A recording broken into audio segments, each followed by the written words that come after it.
Okay, imagine this. Just pure, sun-baked desert, and you can almost feel the injustice hanging in the air.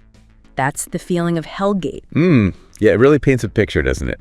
Despair, heat. Exactly. And today, because you asked for it, we're diving into that 1952 film, Hellgate. We're not just, skimming the surface. No, we're really going to dig in, see what this story's truly about, but also uncover some of those background whispers, things you don't usually hear about. Those behind-the-camera secrets that kind of add a whole new dimension. So you asked, and we're exploring it, trying to get the core story and this fascinating, maybe lesser-known details. It's like a two-part mission, really. First, we'll walk through the entire plot of Hellgate, step by step. Got it. And then we pull back the curtain, look at the making of the film, the fun facts, the curiosities, with that sort of nostalgic, maybe slightly mysterious vibe. Sounds perfect. All right, let's jump in. Where and when are we? We're in the American Southwest right after the Civil War. So think around maybe 1867, and our main guy is Gilman S. Hanley. He fought for the Confederacy, but now he's put that aside. He's a veterinarian, just trying to build a peaceful life. Peaceful life. Famous last words in a Western, right? Pretty much. Yeah, okay. Because that peace gets shattered. A wounded man shows up at his door, Vern Brasheen. And Hanley, being a vet. He feels bound by his oath, to help anyone suffering. So he treats Brasheen. The thing is, he has absolutely no idea this guy is a wanted fugitive. Oh boy, that sounds like trouble. Big trouble. Because Brasheen, maybe accidentally, maybe not, swaps his saddlebag with Hanley's identical one before he takes off. And Brasheen's bag has Stolen money, incriminating stuff, evidence. Oh no, so Hanley's left holding the bag, literally. Literally. And bam, Union troops descend on his place, find the bag. And they just assume Hanley's involved? Immediately. Yeah. He must be helping Brasheen, right? Hanley insists he's innocent, pleads his case, but there's no real evidence against him. Still. They don't believe him. Nope. A military tribunal convicts him. Super fast. A military tribunal, so like a court-martial kind of thing. How different was that back then from a regular trial? Yeah, basically a court-martial. It operates under military rules focused on military order, and this being just after the war, well, tensions were high. Prejudices, I bet. Especially against a former Confederate. You got it. That definitely could play a role. Yeah. So he gets sentenced, hard time, in the notorious Hellgate prison. Hellgate. Okay, so what's this place like? Bleak, totally isolated out in desert. The conditions inside are just inhumane. It's brutal. And who's running this lovely establishment? Lieutenant Todd Voorhees is in command. He's still incredibly bitter about the war, carries this deep hatred for Confederates. He's our main authority figure, along with the very stern Sergeant Major Kern. They set the oppressive tone. Right. So Hanley arrives innocent, walks into this nightmare run by prejudiced officers. What about the other inmates? Quite the collection. You've got George Redfield. He's clearly the top dog among the prisoners. Tough, dangerous, sets himself up as Hanley's rival pretty quick. Then there's Jumper Hall, maybe a bit more quiet. Gundy Boyd, who, surprisingly, ends up being kind of an ally to Hanley. An ally, that's something at least. Yeah. And Hunchy, who seems withdrawn. Dan Mott, who's really sick, basically dying. Yeah. And George Nye. He was an artilleryman, and you can tell the war just shattered him. He's deeply traumatized. A rough crowd. So how does Hanley cope in this environment? Well, he tries to retain some humanity. He sees Dan Mott suffering and, uses his veterinary skills to try and ease his pain a little. Just trying to help where he can. Exactly. And Mott may be grateful for this kindness. He shares some things with Hanley. Info about the prison and, crucially, a secret way out.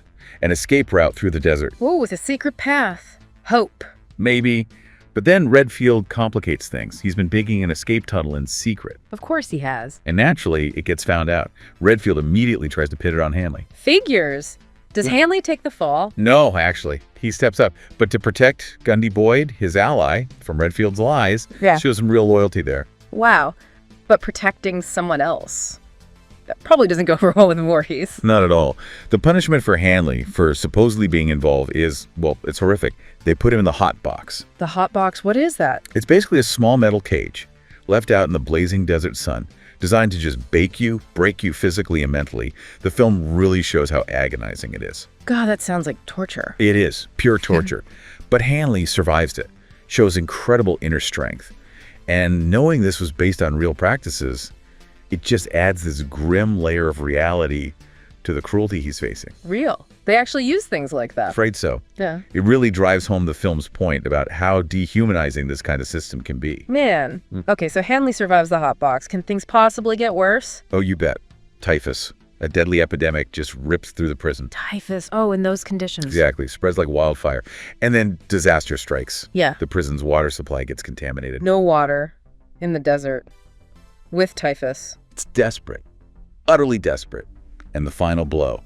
The nearby town is terrified of the disease spreading. They refuse to help. Won't send water. Nothing. Completely cut off. That's horrifying. It shows how fear can just shut down compassion. Totally. It's a terrifying glimpse of society breaking down. But this is where things take a turn.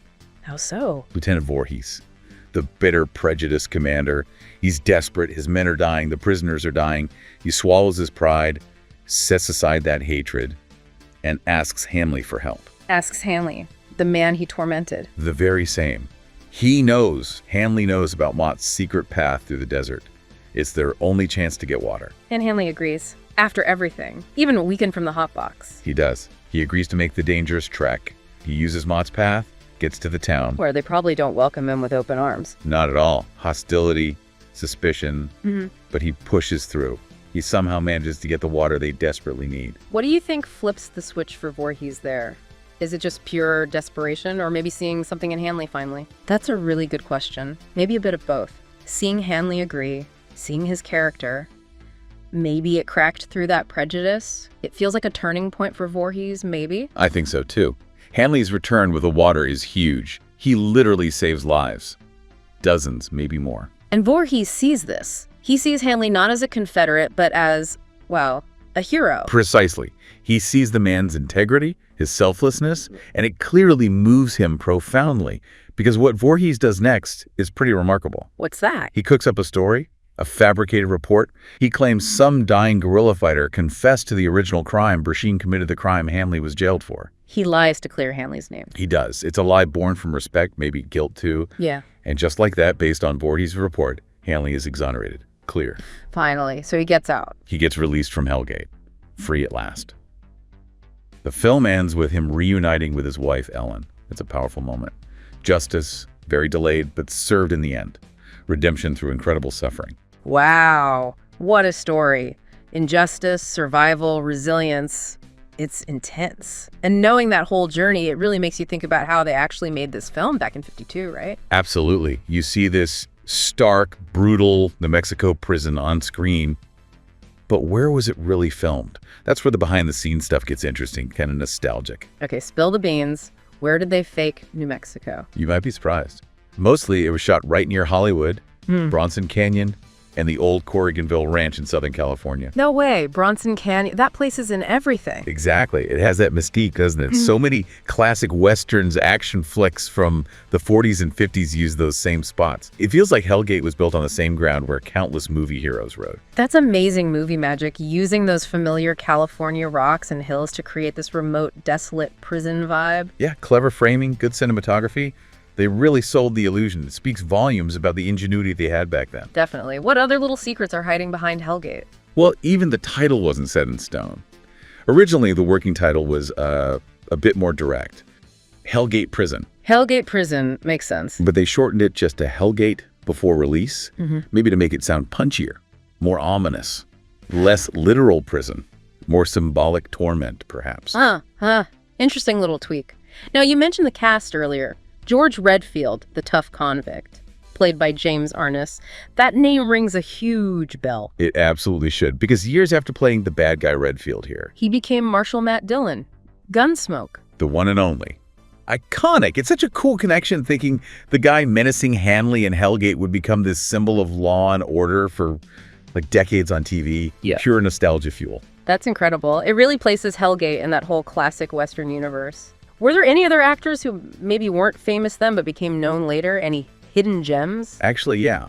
Keep an eye out for a guy named Timothy Carey. He's in Hellgate, but his role was uncredited, which adds to the mystery a bit. Timothy Carey. You might not recognize him here, but later on, he became known for these really intense, eccentric performances.